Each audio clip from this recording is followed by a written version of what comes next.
an endangered species of birds. It is one of their favorite nesting spots somehow.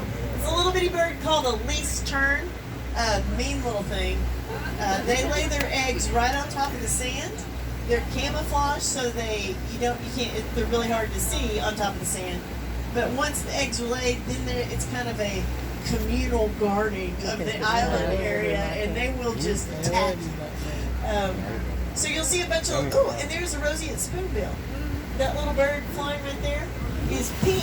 Everybody would go, oh, that's a flamingo, and we say that's a flamingo. It's a roseate spoonbill. They are filter feeders. Their bill has a flat area, and so they just kind of stick it in the water at the shoreline and go back and forth and eat filter feed. Yeah, whatever they can find. They're beautiful. They're pink. Because of what they eat, the little crustaceans and stuff like that. What about them little bitty crabs who's got one big giant picture on one side? Are they called fiddler crabs with the one big? Is that the fiddler? Yeah. I think so. Man, I've seen thousands over there. What? It's across the shoreline. Yes. Right over here. You're going to see crabs. You're going to see lots of oysters too. Lots of oysters.